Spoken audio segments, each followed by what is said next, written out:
अरे सोकर तुम अभी तक उठे नहीं कालू। जाओ जाकर कोई काम धंधा ढूंढो, अब तो घर में भी राशन खत्म हो गया है। मैं रोज काम ढूंढने जाता हूँ मगर मुझे कहीं पर काम मिलता ही नहीं, तो मैं क्या करूँ? सब पक्षी काम करते हैं और एक तुम हो कि तुम्हें कहीं पर काम ही नहीं मिलता। अगर आज तुम काम पर नहीं गए तो मैं भी आज अपनी माँ के घर चली जाऊंगी। यहाँ भूखा मरने से तो अच्छा है कि मैं अपनी माँ के घर चली जाऊं। पिंकी, तुम फिर गुस्सा हो गई। चलो अब जाने दो, मैं अभी जाता हूँ और आज तो मैं काम ढूंढ कर ही घर वापस लौटूंगा। फिर कालू कौवा अपने घर से निकल जाता है। वो जानता था कि अगर आज उसने कोई भी काम नहीं ढूंढा तो उसकी पत्नी सच में उसे छोड़कर अपने मायके चली जाएगी। ये सोचते हुए कालू उड़ता हुआ जा रहा था कि तभी उसकी नजर एक जामुन के खेत पर पड़ती है, जहाँ एक बहुत ही सुंदर जामुन का घर भी बना हुआ था। मैं इस जामुन के बाग में जाता हूँ, हो सकता है कि मुझे यहाँ कोई काम मिल जाए।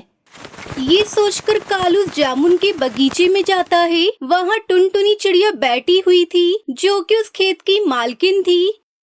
चिड़िया बहन, मैं कालू कौवा हूँ और मैं पहाड़ों वाले जंगल से आया हूँ। बताओ कालू, आपको कितने किलो जामुन लेने हैं? नहीं नहीं चिड़िया बहन, मैं जामुन लेने नहीं बल्कि मुझे कोई काम करना है। आपके जामुन के खेत में मेरे लायक कोई काम है? काम वाली की तो चिड़िया को भी जरूरत थी, इसलिए वो कालू से कहती है, क्या तुम खेत के काम कर लेते हो? सब कर लेता हूँ मैं, फल तोड़ना, खेत में पानी देना और बाकी सब भी कर लेता हूँ। तो फिर ठीक है, तुम बाकी पकी हुई जामुन तोड़कर टोकरियों में भरना और अच्छे से खेत की रखवाली भी करना। कालू, अगर तुमने अच्छे से काम किया तो मैं तुम्हारे पैसे भी बढ़ा दूंगी। ठीक है चिड़िया बहन, मैं काम बहुत अच्छे से करूँगा, लेकिन चिड़िया बहन मुझे थोड़े से जामुन ही दे दो। मेरी पत्नी को जामुन बहुत पसंद है, मैं तो उसके लिए ले जाता हूँ। फिर कालू कौवा टुनटुनी चिड़िया के खेत से थोड़े से जामुन लेकर अपने घर चला जाता है।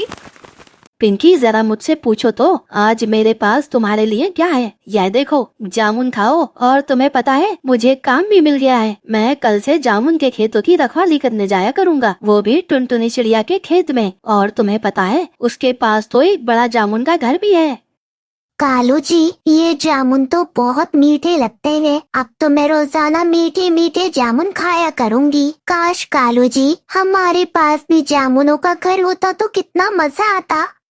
फिर अगले दिन से कालू कौवा अपने काम पर चला जाता है और वो तो अपने साथ अपने दोपहर का खाना भी बांध कर ले जाता है। वहाँ जाकर तो कालू ढेर सारे जामुन तोड़कर अपने पास रख लेता है और उन्हें खाने लगता है। जामुन तो इतने मीठे थे कि वो खाए जा रहा था और फिर खाने के बाद वो अपने काम पर लग जाता है।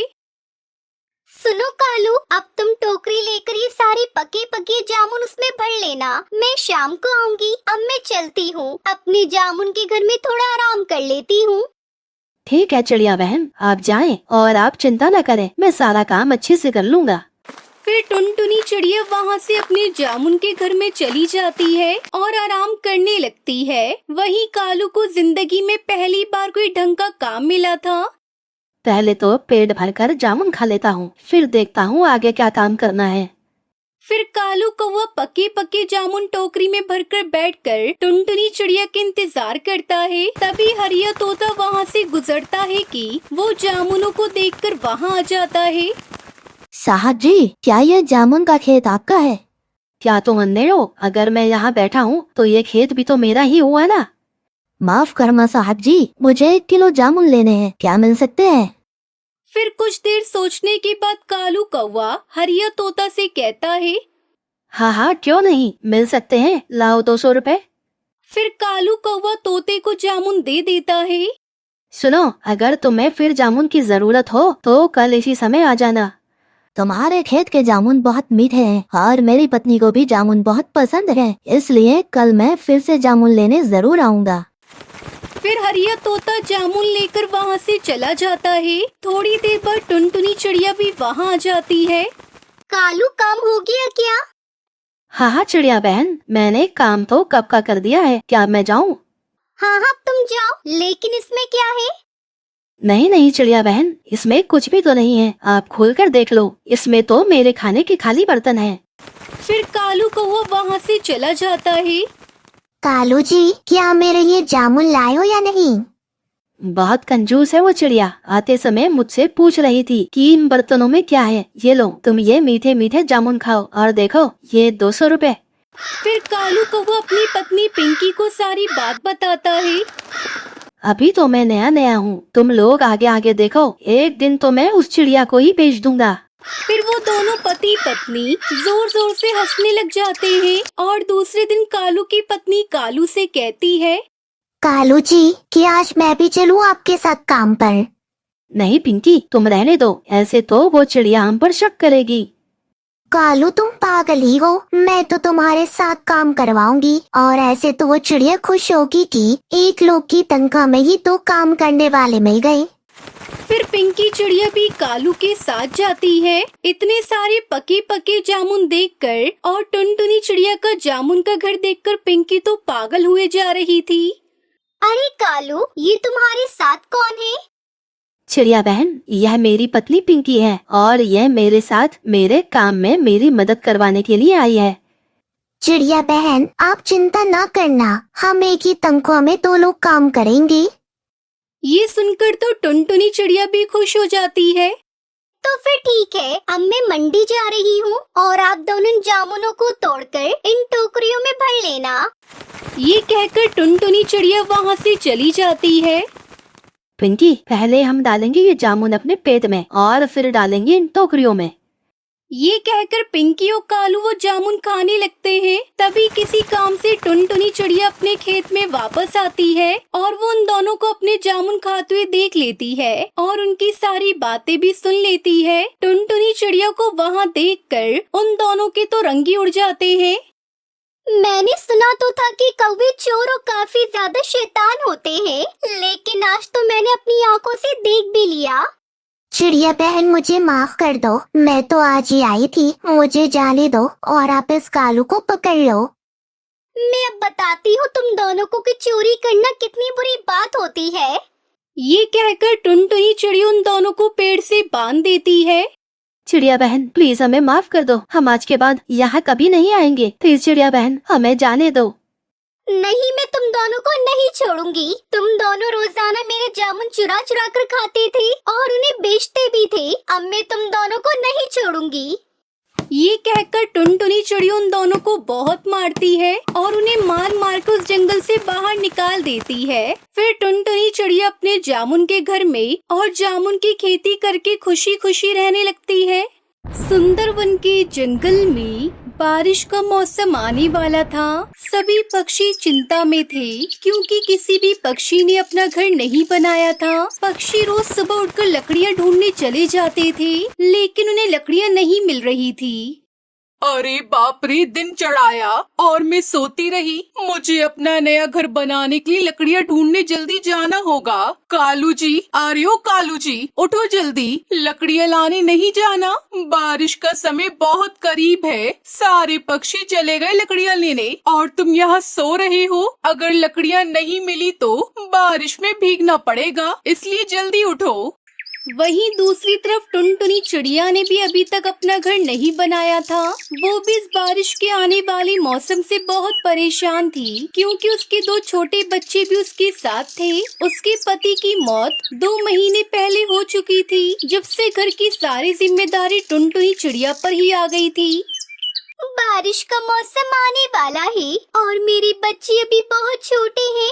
बारिश आने से पहले मुझे घर बनाना होगा, वरना मेरे बच्चे बारिश के पानी में भीगकर बीमार हो जाएंगे। मुझे बच्चों को छोड़कर लकड़ियाँ ढूंढने जाना ही होगा।